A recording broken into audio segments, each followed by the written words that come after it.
menang atas ikatan iblis, menang atas maut. Ketiga, menang atas santet. Bilangan 23 ayat 23, sebab tidak ada mantra yang mempan terhadap Yakub ataupun tenungan yang mempan terhadap Israel. Firman Tuhan dalam 1 Yohanes 3 ayat 8 menyatakan bahwa Yesus datang untuk menghancurkan pekerjaan iblis. Melalui khotbah yang penuh kuasa ini, Pendeta Ruben Adi Abraham mengingatkan kita bahwa kemenangan sudah tersedia bagi setiap orang yang percaya. Tonton sampai akhir dan biarkan firman Tuhan mengubahkan hidupmu. Hari ini saya akan menyampaikan firman dengan judul Bersama Yesus Kalahkan Iblis. Kita baca 1 Yohanes pasal 3 ayat yang ke-8 yang berbunyi demikian. Barang siapa yang tetap berbuat dosa berasal dari iblis, sebab iblis berbuat dosa dari mulanya. Untuk inilah Anak Allah menyatakan dirinya, yaitu supaya ia membinasakan perbuatan-perbuatan iblis itu. Sebagai orang percaya, kita harus sadar bahwa setiap hari kita berada dalam medan peperangan rohani antara kuasa gelap dan kuasa terang. Musuh kita bukan darah dan daging, tapi roh jahat yang ada di udara. Tetapi kita perlu bersyukur karena di dalam 1 Korintus 15 ayat 57 firman berkata, syukur kepada Allah yang telah memberikan kepada kita kemenangan oleh Yesus Kristus Tuhan kita. Yesus telah menang atas iblis dan kita yang percaya dijadikan lebih dari orang-orang yang menang. Posisi kita bukan berjuang untuk memperoleh kemenangan. Posisi kita sudah menang dan kita harus mempertahankan, bahkan mengembangkan kemenangan itu di dalam kehidupan kita sehari-hari. Nah, kita harus sadar kemenangan apa yang kita sudah terima dari Kristus. Yang pertama, kita ini adalah umat yang menang atas ikatan iblis. Dalam 1 Petrus 1 ayat 18 dan 19 dicatat, sebab kamu tahu bahwa kamu telah ditebus dari cara hidupmu yang sia-sia yang kamu warisi dari nenek moyangmu itu, bukan dengan barang yang fana, bukan pula dengan emas, perak atau emas, melainkan dengan darah yang mahal, yaitu darah Kristus yang sama seperti darah anak domba yang tak bernoda dan tak bercacat. Kita ditebus oleh darah Yesus. Menebus artinya membeli kembali. Kalau saudara menggadaikan barang di pegadaian, lalu saudara membeli kembali untuk menjadi milikmu, itu artinya menebus. Menebus artinya membeli kembali, apakah barang atau orang. Karena zaman dulu itu masih ada perbudakan. Nah, kalau kita membayar sejumlah uang, maka budak itu menjadi hamba kita. Nah, kita dulu adalah budak dosa, kita budak iblis. Tetapi sekarang kita menjadi hamba Kristus, hamba kebenaran. Kalau kita budak, kita harus melakukan apa yang disuruh oleh tuannya. Jadi waktu dulu kita masih hidup di dalam dosa, kalau iblis berkata judi, mabok, berzina, ya kita melakukan dosa itu. Tapi sekarang kita hamba Kristus, ampuni musuhmu, berkati orang yang menganiaya kamu. Maka kita mengikuti karena kita sudah menjadi hamba kebenaran dan bukan budak dosa lagi. Kita telah ditebus dari cara hidup kita yang sia-sia yang kita warisi dari nenek moyang kita. Saudara, ada kebiasaan keluarga yang bertentangan dengan firman. Ada keluarga yang suka judi, anak-anaknya ikut judi. Keluarga yang suka mabok, keturunan berikutnya suka mabok. Ada yang ngomongnya kasar kayak orang bertengkar, dan itu juga turun anak cucunya. Ada yang menyembah berhala, dan akibatnya orang-orang yang dalam generasi berikutnya juga terpengaruh. Tetapi Tuhan telah melepaskan kita sehingga kita bertobat, pergi beribadah ke gereja, mengampuni dan melayani. Dikatakan kita ditebus dengan darah Yesus, bukan dengan emas dan perak. Walaupun harga emas dan perak sekarang makin mahal, tapi harga kita lebih mahal dari emas dan perak. Karena harga kita hanya bisa dibayar oleh darah Yesus. Ibrani 9 ayat 22 berkata, tanpa darah tidak ada pengampunan. Pernah saudara pikir nggak, kenapa sih Tuhan itu perlu ribet-ribet ya untuk menyelamatkan manusia? Dia perlu datang jadi bayi, lahir di kandang hina, hidup melayani 33,5 tahun, lalu mati di kayu salib, mencucurkan darahnya, lalu hari ketiga dia bangkit, naik ke sorga. Kok ribet amat begitu loh mau menyelamatkan manusia? Dia kan maha kuasa. Kira-kira bisa nggak kalau Tuhan ngomong gini, ini kita semua manusia berdosa, aku ampuni dosamu, selesai. Bisa atau enggak? Beres kan? Gampang kan? Ngapain mesti jadi bayi, jadi manusia, sampai mati dan sebagainya? Perhatikan ini. Tuhan itu punya rules of the game, aturan permainan yang dia tidak akan langgar sendiri. Alkitab berkata, Allah berkata, upah dosa adalah maut. Manusia sudah berdosa harus mati, mati kekal. Dan dalam perjanjian lama diajarkan bahwa tanpa darah tidak ada pengampunan. Maka domba disembelih untuk mengampuni orang-orang yang berdosa dalam permohonannya kepada Allah. Nah, kalau Allah berkata, udah kamu manusia berdosa, udah aku ampuni semuanya, setan pendakwa akan bilang, Tuhan tidak adil karena kau melanggar aturan mainmu. Mana maut yang menimpa orang bersalah? Mana darah yang tercurah? Maka Allah harus mengikuti tata cara ordinansi ilahi yang dia telah tetapkan sendiri. Maka Allah menjadi manusia. Kenapa harus jadi manusia? Karena yang bisa mati hanya manusia. Allah gak bisa mati. Maka waktu Yesus datang, dia Allah sejati, manusia sejati. Dan waktu dia mati, Alkitab bilang dalam keadaannya sebagai manusia, Yesus mati. Jadi bukan Allah yang mati loh saudara, tapi Yesus mati dalam keadaan sebagai manusia. Karena manusia bisa capek, manusia bisa tidur, manusia bisa lapar, dan utamanya manusia bisa mati. Tapi karena dia juga Allah sejati, dia bangkit dari antara orang mati. Itulah Yesus, Allah sejati, manusia sejati. Sehingga dia bangkit dari antara orang mati, dan di atas kayu salib dia mencurahkan darahnya, sehingga kita yang percaya tidak usah mengalami maut, karena dia yang suci sempurna telah mengampuni segala dosa kita. Saudara-saudara, ini rahasia yang sangat dalam, dan tidak ada celah sedikit pun untuk manusia, apalagi iblis, untuk menyerang setiap kebijakan Tuhan, karena dia mengikuti seluruh jalan-jalannya. Kita ini kadang-kadang kalau ingin sampai tujuan, gampangin, pokoknya gimana deh, keluar duit atau apa, pokoknya cepat. Tuhan gak pernah begitu. Dia selalu setia, step by step, sehingga tidak ada celah. Saudara, berarti dengan darahnya kita telah disucikan. Charles Spurgeon, seorang hamba Tuhan, berkata, darah Yesus sanggup menyucikan noda yang tidak bisa dihapus oleh air mata penyesalan sedalam apapun. Emangnya kalau saudara salah lalu nangis, maka kesalahanmu diampuni? Kalau saudara mencucurkan air mata, apalagi air mata darah, pasti dosamu dihapuskan? Tidak. Tanpa darah Yesus tidak akan ada cara penyesalan sedalam apapun, tangisan sekeras apapun yang bisa menyucikan kita. Hanya darah Yesus. Betapa kita berhutang kepada darah Yesus. Yudas menyesal, tapi tetap masuk neraka karena dia tidak bertobat. Dia tidak mengambil jalan seperti Petrus, menyesal, bertobat, lalu berbalik kepada Yesus. Dia datang mohon pengampunan kepada Yesus, maka dia diampuni. Ingatlah, iblis adalah pendakwa, tapi darah Yesus telah menyucikan kita.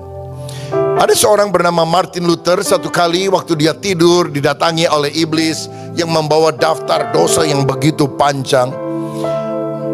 Luther menjadi sangat terdakwa, sangat tertekan karena dia tahu itu benar-benar dosanya.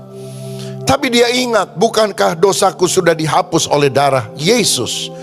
Dia ambil darah Yesus, dia siram itu daftar dosa, setan kabur. Konon katanya besoknya dia bangun, dia kaget karena dinding kamarnya penuh dengan tinta berwarna merah. Rupanya dia bukan ambil darah Yesus, ambil tinta merah waktu tidur itu. Tapi katanya dia tidak pernah menghapus tinta merah di tembok kamarnya untuk mengingatkan dia bahwa darah Yesus telah menyucikan kita dari segala dosa. Dan tahukah saudara, berapa harga kita di hadapan Tuhan? Harga kita tidak bisa dinilai oleh emas dan perak, walaupun harganya makin naik sekarang. Harga kita senilai harga Yesus. Kita ini bukan BS, barang sortiran. Kita BP, bangsa pilihan. Kita berharga di mata Tuhan. Nilaimu tidak tergantung dari merek tas yang saudara pakai, merek baju yang saudara gunakan, merek sepatu yang kau miliki.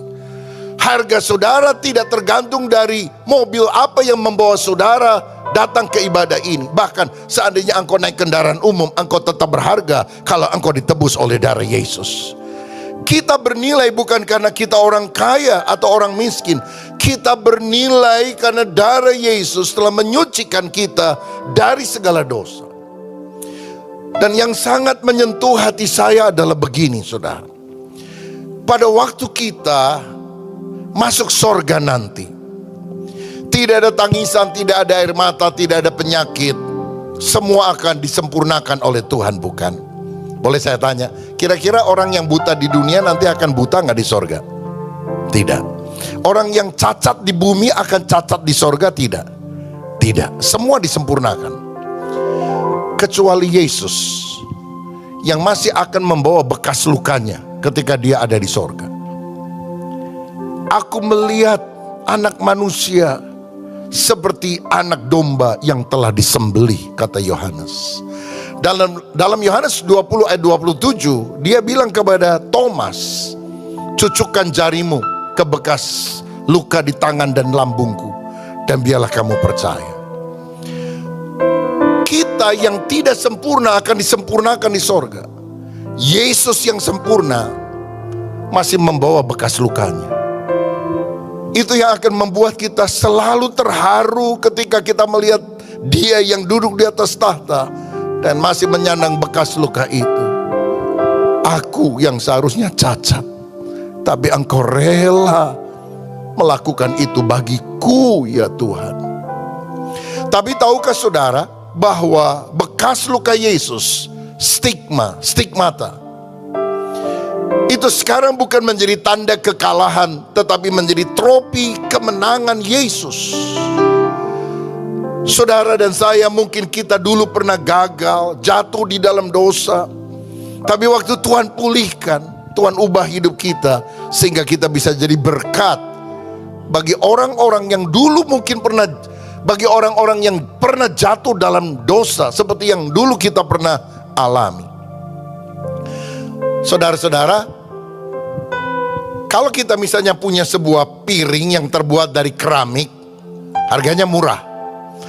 Jatuh, pecah, nggak ada harganya. Tetapi orang Jepang punya seni yang tinggi. Dia ambil tuh keramik yang pecah, dia tidak buang ke tong sampah, dia akan rekat dengan lem dan kemudian ditambah dengan emas. Itu disebut sebagai kintsugi. Seni Jepang yang memperbaiki keramik yang retak atau bahkan pecah dengan emas. Perhatikan gambar ini. Dia tidak menyembunyikan bekas lukanya, bekas retaknya. Dia mengekspos, menonjolkannya, ditambah dengan emas. Dan harganya jauh lebih mahal daripada sebelum emas itu pecah. Luka yang sembuh menjadi modal untuk kita bisa melayani orang lain. Karena luka Yesus yang dia masih bawa setelah kebangkitannya menjadi pengingat bahwa dia melakukannya bagi kita. Makanya ada orang yang dulu terikat oleh narkoba, setelah dia dipulihkan oleh Yesus, dia membuat panti rehabilitasi narkoba. Karena dia pernah mengalami betapa dalamnya dia jatuh dan tidak bisa melepaskan diri. Bersyukur ada orang yang mendampingi sampai akhirnya dia pulih. Dan dia punya beban untuk hal itu. Mungkin orang lain tidak punya beban yang sama, karena dia tidak pernah berada dalam lembah, dalam jurang yang begitu dalam. Tapi dia yang pernah dipulihkan, menjangkau orang-orang yang lain. Orang yang pernah dipenjara, kemudian kembali ke penjara setelah dia berjumpa dengan Yesus, melakukan pelayanan penjara kepada orang-orang yang menjadi tahanan di sana. Saya percaya Yesus adalah ahli kintsugi yang terindah. Dia tidak membuang saudara ketika engkau hancur. Bulu yang patah, bulu yang terkulai tidak dipatahkannya, sumbu yang berasap tidak dimatikannya. Selalu ada pemulihan yang Tuhan kerjakan karena karya kasih Yesus yang dia lakukan di atas kayu salib Golgota. Siapa yang percaya berikan tepuk tangan untuk Tuhan. Bersama Yesus kita menang atas ikatan dosa, atas ikatan iblis. Karena darah Yesus membebaskan kita. Yang kedua, melalui kematian dan kebangkitan Kristus khususnya, kita menang atas maut. Nah, ini satu kebenaran yang mungkin agak dalam, kita belum alami secara penuh, tapi saya mau sampaikan karena ini firman Tuhan supaya saudara mengerti. Kita kadang-kadang pikir ya Yesus mati untuk menyelamatkan kita, that's it. Tapi ada satu dimensi rohani yang lebih dalam yang saya mau ungkapkan. 1 Korintus 15 ayat 26. 1 Korintus 15 ayat 26 berkata, musuh yang terakhir yang dibinasakan ialah maut. Sehingga ayat 55 dicatat, hai maut di manakah kemenanganmu, hai maut di manakah sengatmu. Melalui peristiwa kematian dan kebangkitan Yesus, maut dikalahkan. Semua pemimpin agama mati dan tidak bangkit. Hanya Yesus yang mati, bangkit, naik ke sorga, akan datang kembali menjadi raja di atas segala raja. Bahkan maut pun tidak bisa menahan dia. Nah, ada satu kebenaran rohani yang saudara harus tangkap. Waktu Yesus mati, dia kemana? Dia dikubur, dia pergi ke neraka, dia kembali ke sorga. Kemanakah Yesus pada waktu dia mati selama 3 hari? Kalau kita baca Alkitab, dia turun ke dunia orang mati, ke Hades, bahasa Yunaninya, Sheol, bahasa Ibraninya. Dia tidak kembali ke sorga, dia tidak ke neraka, Gehenna, lautan api, tapi dia turun ke alam maut. Alam maut itu adalah dunia orang mati. Sebab dalam 1 Petrus 3 ayat 19 dikatakan, dan dalam roh itu juga ia pergi memberitakan Injil kepada roh-roh di dalam penjara yang tidak taat pada zaman Nuh.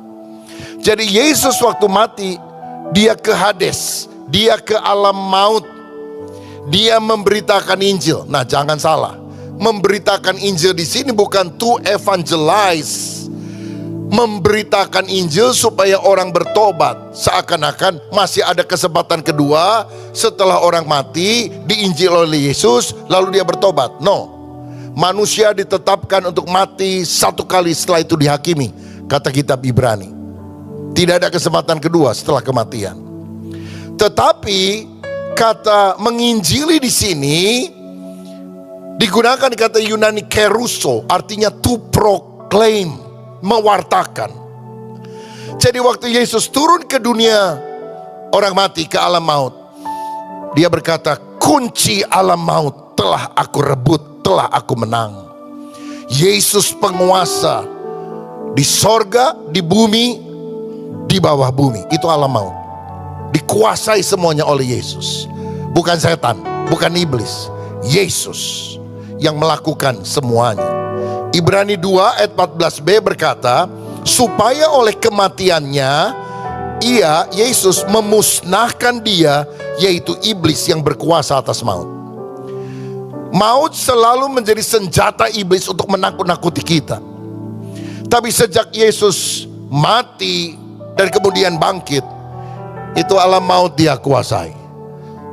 Sehingga maut justru menjadi sarana untuk kita bisa berjumpa dengan Yesus. Saudara-saudara tahu, pada waktu Adam dan Hawa jatuh dalam dosa, Kejadian 3:15, ada yang disebut sebagai proto-evangelium, pra penginjilan. Karena Tuhan menjanjikan Mesias, juru selamat. Dia katakan, keturunan wanita ini akan meremukkan tumitnya, dan ular itu akan keturunan wanita itu akan menghancurkan kepala ular, artinya menghancurkan pekerjaan iblis, dan iblis itu akan memanggut tumitnya, artinya akan memberikan kesengsaraan kepada Mesias yang akan diutus untuk menyelamatkan manusia. Dan itu digenapi semua dalam diri Yesus. Saudara-saudara, kalau ini adalah salib di mana Yesus mati, bagaimana dengan keadaan orang yang percaya kepada janji Allah sebelum Yesus datang? Adam dan Hawa apakah selamat? Abraham apakah selamat? Ayub apakah selamat? Daniel apakah selamat? Nabi-nabi di dalam perjanjian lama, Yesaya, Yeremia, Daniel, Hosea, Yoel, apakah selamat? Jawabannya, maka percayalah Abraham kepada Allah dan Allah memperhitungkan sebagai kebenaran. Abraham percaya kepada apa? Kepada janji Allah bahwa akan datang Mesias Juru Selamat. Nama Mesiasnya dia belum tahu, tapi dia percaya Juru Selamat itu akan datang. Nah, ketika dia percaya, maka semua orang akan diselamatkan. Mereka semuanya akan tinggal namanya di pangkuan Abraham, artinya bersama dengan Abraham, orang yang percaya. Nah, kita hidup pada masa kini selewat perjanjian baru.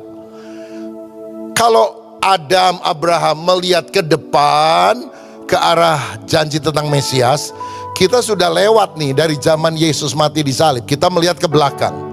Nah, untungnya kita lahir belakangan, jadi melihat dari point of view yang lebih luas. Oh, ternyata Mesiasnya sudah datang, mati di salib, namanya Yesus. Kita dapat pemahaman yang lebih luas. Apakah kita selamat? Kalau kita memandang ke belakang ke arah salib Kristus, sama seperti Abraham memandang ke depan ke arah janji Mesias, kita semuanya diselamatkan. Tapi saudara perlu tahu bahwa orang benar pada masa perjanjian lama, Adam, Hawa, Abraham dan teman-temannya, kalau dia mati, dia pergi ke bagian yang nyaman dari alam maut. Alam maut namanya Sheol bahasa Ibrani, Hades bahasa Yunani. Mereka pergi ke bagian nyaman. Namanya pangkuan Abraham. Lukas 16 ayat 22. Yesus menyebut dengan istilah lain di Lukas 23, hari ini engkau bersama dengan aku di Firdaus. Jadi itu sinonim, sama. Nah, saudara-saudara, jadi alam maut itu ada dua bagian. Bagian yang nyaman dan tidak nyaman. Bagian nyaman namanya pangkuan Abraham atau Firdaus bagi orang yang percaya kepada janji Allah. Tapi yang tidak percaya itu sudah merasakan api, belum Gehenna, neraka, belum. Baru di alam maut, tapi sudah merasakan sengsara karena nyala api. Dari mana kita tahu? Karena dalam Lukas 16 Yesus pernah memberikan perumpamaan tentang seorang pengemis miskin namanya Lazarus, dan ada orang kaya yang kehausan minta dikasih minum. Ingat saudara kisah itu? Jadi orang benar pada perjanjian lama mati masuk ke Hades, tapi bagian nyaman. Kalau boleh dibilang Hades itu dua bagian, AC dan non AC. Jadi kalau Abraham dan sebagainya AC, saudara sekalian. Kalau yang gak percaya non AC, kira-kira seperti itu. Ilustrasi ya, bukan sungguhan. Nah, lalu bagaimana keadaannya dengan setelah Yesus bangkit dan naik ke sorga? Coba tolong munculkan Efesus pasal 4 ayat 8 sampai 10 supaya saudara lihat sendiri ayat Alkitabnya. Efesus 4 ayat 8 sampai 10. Itulah sebabnya kata Nas, tatkala Yesus naik ke tempat tinggi, ia membawa tawanan-tawanan. Jadi waktu Yesus naik ke sorga, dia membawa tawanan-tawanan. Ia memberikan pemberian-pemberian kepada manusia. Bukankah ia yang telah naik, berarti ia juga telah turun ke bagian bumi yang paling bawah. Dia naik ke sorga, tapi sebelumnya dia turun ke Hades. Ia yang telah turun, ia juga yang telah naik jauh lebih tinggi daripada semua langit. Itu sorga. untuk memenuhkan segala sesuatu. Jadi gini, waktu Yesus mati, dia turun ke Hades, dia memproklamirkan dia raja bahkan atas semua kematian. Dia melepaskan tawanan-tawanan, dan waktu dia bangkit, dia membawa seluruh tawanan dari bagian bumi paling bawah, dari Hades, ke langit di atas segala langit, yaitu sorga, heaven, samayim. Karena Firdaus berasal dari kata Latin paradisos, dalam bahasa Inggris paradise, dan paradise adalah sorga. Jadi dulu sebelum Yesus bangkit, orang percaya mati masuk ke Hades. Hades pakai AC. Tapi setelah Yesus naik ke sorga, itu yang tertawan di Hades semua dibawa oleh Yesus langsung masuk ke sorga. Berarti kini bila orang percaya perjanjian baru, bahkan saudara kita minggu lalu mati, beriman kepada Kristus. Petrus mati, Paulus mati, beriman kepada Yesus. Di mana posisi dia? 2 Korintus 5 ayat 8. Ini perkataan Paulus sendiri. Coba dimunculkan ayatnya. 2 Korintus 5 ayat 8. Tetapi hati kami tabah, dan terlebih suka kami beralih dari tubuh ini, tubuh fana, darah dan daging. Kemana saudara? Untuk, baca bersama, menetap pada Tuhan. Jadi kalau kita mati, kita akan menetap pada Tuhan, atau diam bersama Tuhan. Tuhan ada di mana? Apa di Hades? Tidak. Tuhan ada di mana? Sorga. Berarti waktu kita mati, kita nggak masuk Hades lagi. Setelah Yesus bangkit, kita langsung pindah ke sorga. Wow, ini satu berkat yang luar biasa. Makanya Paulus yang tahu rahasia ini berkata, bagiku hidup adalah Kristus dan mati adalah keuntungan. Karena bagi orang yang sudah percaya, mati langsung ketemu Yesus. Maut yang menakutkan, waduh, nanti tinggal di alam maut, waduh, sengsara. Sekarang menjadi jalan masuk, langsung ketemu Tuhan di heaven, di sorga. Jadi bagi orang percaya, mati itu tutup mata di bumi, buka mata di sorga. Cuma ciluk, apa yang kita takutkan? Mati adalah keuntungan. Kita cuma pindah alamat dari jalan penderitaan, kota kematian, pindah ke kota sukacita, pindah ke jalan sukacita, kotanya Yerusalem baru.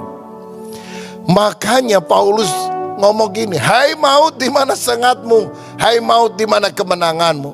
Aku kalau mati untung, langsung ketemu Yesus. Jadi kalau saudara punya orang tua, punya istri, punya suami, sudah meninggal terlebih dahulu, dia sudah tidak di Hades, dia bersama Yesus. Tempatnya jauh lebih indah dari kita di sini. Masih ada perang, harga naik, cabai aja naik. Saudara-saudara, di sorga udah nggak ngurusin cabai, sudah bersama dengan Yesus, damai, sukacita. Inilah kemenangan Yesus yang menjadi kemenangan kita. Kita diberi tempat yang indah. Nah, selanjutnya dalam 1 Korintus 15 ayat 20, Alkitab berkata, Yesus disebut sebagai buah sulung kebangkitan. Yang pertama yang bangkit dari antara orang mati. Coba pikir sebentar. Sebelum Yesus bangkit, ada orang yang pernah bangkit gak? Ada. Siapa? Lazarus misalnya. Kenapa Yesus disebut yang sulung? Yang sulung itu kan yang paling nomor satu. Kenapa Lazarus tidak disebut yang sulung? Karena Lazarus mati, bangkit, mati lagi. Berapa tahun kemudian mati lagi. Kalau Yesus mati, bangkit, tidak akan pernah mati lagi.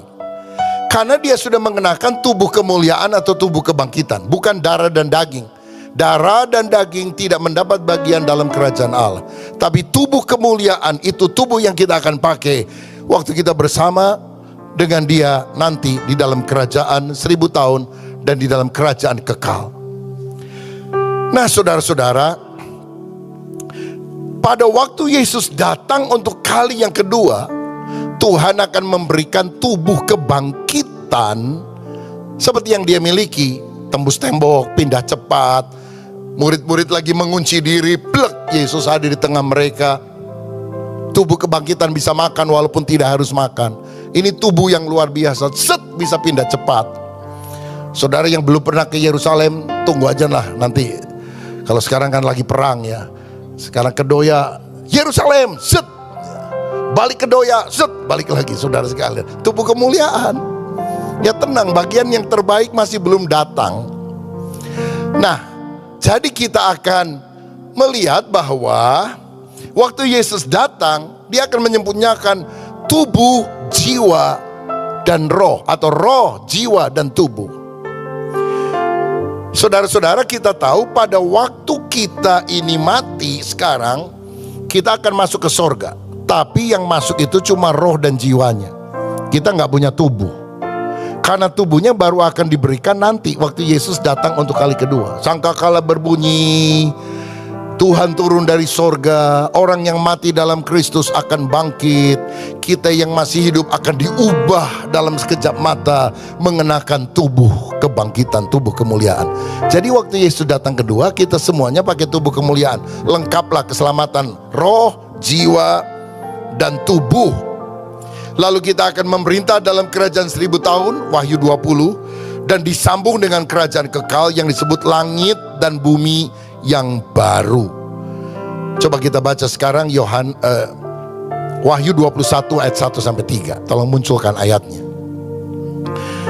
Wahyu 21 ayat 1 sampai 3. Lalu aku melihat langit yang baru dan bumi yang baru, sebab langit yang pertama dan bumi yang pertama telah berlalu dan laut pun tidak ada lagi. Ayat 2. Dan aku melihat kota yang kudus Yerusalem yang baru turun dari sorga, dari Allah yang berhias bagai pengantin perempuan yang berdandan untuk suaminya. Lalu aku mendengar suara yang nyaring dari tahta itu berkata, lihat, kemah Allah ada di tengah-tengah manusia, dan dia akan diam bersama-sama dengan mereka, bersama dengan manusia. Mereka akan menjadi umatnya, dan ia akan menjadi Allah mereka. Yerusalem baru sekarang ada di sorga, tapi dia akan turun ke bumi baru, karena Allah akan bersama dengan kita. Jadi gini, kalau saudaramu mati minggu yang lalu, dia langsung ke sorga, roh dan jiwanya. Tubuhnya kan belum ada, belum tubuh kemuliaan. Waktu Yesus datang, dia akan kembali ke bumi, diberi tubuh kemuliaan, masuk kerajaan 1000 tahun, masuk kerajaan kekal yang disebut langit baru dan bumi baru. Saudara-saudara, langit baru dan bumi baru ini adalah yang sekarang ini, tapi akan direnovasi, diperbaharui. Karena dalam bahasa Yunani ada dua kata untuk baru, neos dan kainos. Neos itu brand new, benar-benar baru, belum pernah ada. Tapi kainos adalah direnovasi. Kata yang dipakai di dalam aku melihat langit dan bumi baru bukan neos tapi kainos. Jadi bumi ini akan direnovasi, disucikan oleh apa? Hujan api dan belerang, tapi kemudian akan diperbaharui oleh Tuhan. Kata kainos juga dipakai dalam 2 Korintus 5 ayat 17. Jadi siapa yang ada dalam Kristus, dia adalah ciptaan yang baru. Yang lama sudah berlalu, yang baru sudah datang. Waktu kita percaya Yesus, kita kan masih manusia yang ini juga, tapi hidup lama sudah dibuang, transformasi terjadi, kita memiliki hidup yang baru. Bukan kita hanya mati lalu diganti orang lain. Itu kainos. Jadi saudara-saudara, sekarang kalau orang mati ke sorga, roh dan jiwa. Nanti waktu datang ke bumi, Tuhan kasih roh jiwa bergabung dengan tubuh kemuliaan. Dan Yerusalem baru akan turun dari sorga ke bumi yang baru. Yerusalem baru turun, dia akan bersama kita. Saya kasih contoh. Saya ingat waktu anak-anak masih kecil, kami pergi berlibur ke sebuah kota. Lalu saya pesan 2 kamar hotel, connecting room, sehingga pintu bisa dibuka. Dan malam-malam kita bisa ngobrol-ngobrol. Entah anak-anak datang ke kamar saya dan istri, atau saya dan istri datang ke kamar anak-anak. Hari itu saudara, kita ngobrol-ngobrolnya di kamar anak, sampai kita kecapean ketiduran di sana. Jadi kamar sebelahnya itu yang sudah disewa nggak dipakai, karena kita desek-desekan tidur sama anak-anak. Saya mau bilang begini, Tuhan itu begitu cinta sama kita anak-anaknya. Jadi pada akhirnya dia tidak angkat kita ke sorga, dia yang akan turun dari sorga, tinggal bersama dengan kita. Itulah kenosis, penghampaan diri Yesus. Dia yang pernah datang dari sorga ke kandang Bethlehem, sekali lagi dia akan lakukan di langit dan bumi baru. Dia tinggal, kemah Allah ada bersama dengan kita. Oh, luar biasa apa yang Tuhan kerjakan. Jadi kalau orang mati sekarang, dia ke sorga. Di mana? Di atas. Belakang langit biru ada mahkotaku. Belakang langit biru sana ku rindu. Jadi kalau orang mati ke belakang langit biru. Tapi nanti sorganya yang intinya, pusatnya, ibu kotanya Yerusalem baru, itu yang akan turun ke langit dan bumi yang baru. Jadi sorga sekarang itu sorga antara, intermediate state. Sedangkan langit dan baru dan bumi yang baru, di mana kita punya roh, jiwa dan tubuh, itu disebut final state, sorga yang kekal. Nah, secara umum kan kita bilang kita akan masuk sorga, tapi selalu di atas. Tapi kalau menurut pengajaran firman, nanti sorganya yang turun ke bumi. Mungkin beberapa orang masih agak remang-remang. Karena apa? Ini kan belum terjadi bagi kita. Tapi ini rahasia firman yang saudara harus pahami. Nggak semua orang ngerti. Tapi saya gunakan ayat-ayat Alkitab supaya saudara tahu apa yang Tuhan sediakan lewat kematian dan kebangkitannya itu sangat luar biasa. Orang umum cuma tahu, oh Yesus mati dan bangkit selesai. Tapi dia nggak tahu dimensi rohani apa yang sangat luar biasa. Sampai Paulus teriak, hai maut di mana sengatmu? Hai maut di mana kemenanganmu? Yesus datang mengalahkan maut.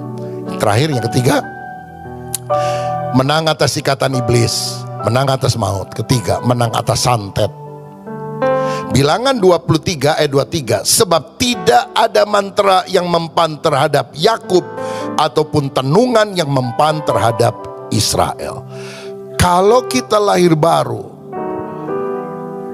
Yesus ada dalam hidup kita, kita ini gak akan bisa disantet orang, saudara. Karena 1 Yohanes 4 ayat 4 berkata, roh di dalam kita lebih besar dari roh yang ada di dalam dunia. Ada orang bilang, aduh Pak, tolong doakan suami saya disantet orang. Kenapa? Jadi seneng tuh sama orang kampung. Aduh, udah pendek, dekil, bau, hitam, hidup lagi. Tapi suami saya tergila-gila, eksotis katanya. Eksotis apaan?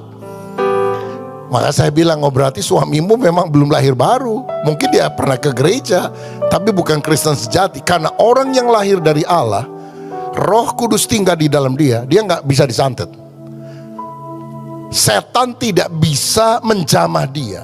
Lihat ayatnya, 1 Yohanes 5 ayat 18. Kita tahu bahwa setiap orang yang lahir dari Allah tidak berbuat dosa, tetapi dia yang lahir dari Allah melindunginya, dan si jahat tidak dapat apa?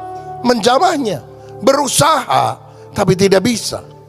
Saudara ingat waktu tulah ke-10 anak sulung orang Mesir mati, Tuhan bilang kepada Musa, kasih tahu orang Israel, sembelih anak domba, darahnya disapukan pada ambang pintu, dan malaikat lewat, malaikat maut tidak akan bisa menjamah anak di dalam.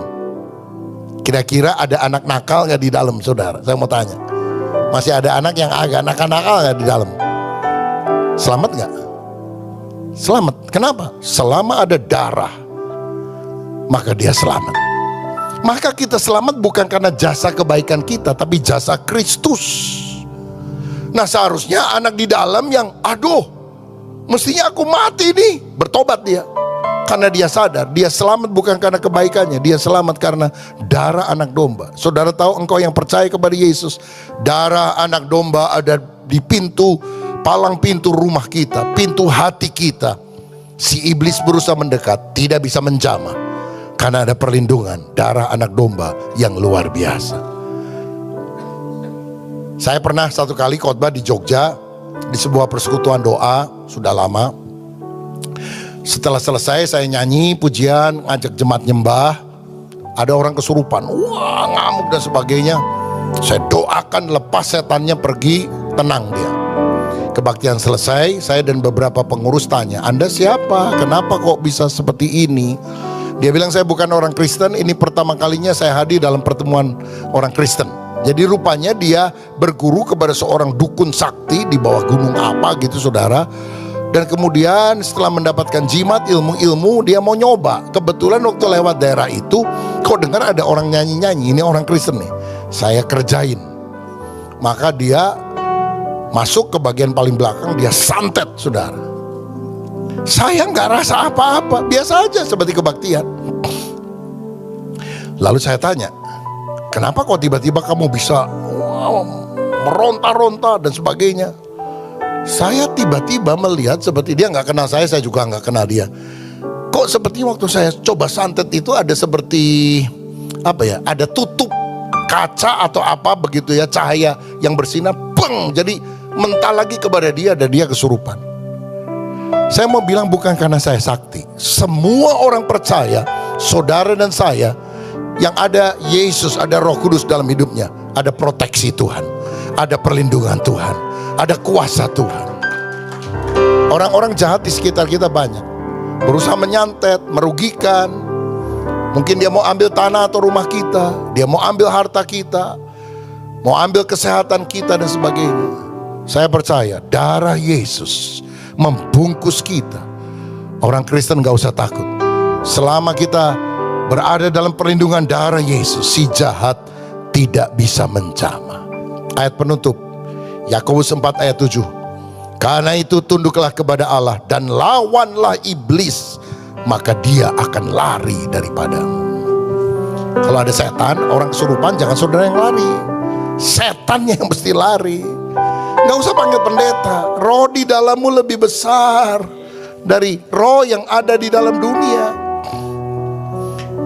Di Bandung itu ada jemaat kami orang Sunda, baru dibaptis, baru beberapa hari. Ada pegawainya, dia punya penginapan, kesurupan, wah ngomongnya, waduh bingung dia. Dia hubungi rekannya seorang hamba Tuhan, mesti diapain nih? Tunjuk dan bilang, dalam nama Yesus setan keluar. Dia untuk pertama kali ini saudara, dia bilang, dalam nama Yesus setan keluar. Langsung terbanting tuh orang, gak lama sadar. Dia liatin telunjuknya, hebat juga ya katanya. Saudara-saudara, tapi sejak itu dia ngalami, oh gak usah panggil pendeta, saya yang beriman kepada Yesus juga punya kuasa. Karena setan tidak takut kepada teriakan pendeta, dia takut kepada nama Yesus, darah Yesus yang kita miliki, yang kita ucapkan. Saudara-saudara, saya baru pulang 2 minggu yang lalu dari China, dan saya dengar di China itu ada banyak orang-orang, kalau ada yang kesurupan dan sebagainya, nggak usah panggil pendeta, encim-encim tuh 70-80 tahun, datang doa, dalam nama Yesus setan keluar. Keluar tuh setan, saudara sekalian. Nggak usah diteriakin, coba dalam nama Yesus setan keluar. Minggat tuh setan. Mungkin setan yang begitu keluar ditanya sama setan lebih gede, kenapa kamu keluar? Musuhnya encim-encim, ya percuma lah gua lawan juga, nanti kamu ngeledek juga, ya beraninya sama encim-encim, udah keluar aja katanya. Kalau saudara percaya engkau sudah ditebus oleh darah Yesus, kita lebih dari orang-orang yang menang. Engkau tidak bisa disantet. Darah Yesus menyucikan kita. Lawan iblis, dia akan lari daripadamu. Kalau engkau merasa di tempat usaha, di rumah, di daerah sekitar, kok ada tekanan-tekanan atmosfernya, apa ada yang ngerjain dan sebagainya, gak usah takut, gak harus panggil pendeta. Berdiri dengan iman, dalam nama Yesus, rumah ini dikuduskan oleh darah Yesus. Aku anak Tuhan, darah Yesus ada di ambang pintu hatiku. Setan adalah pecundang, aku menang bersama dengan Yesus.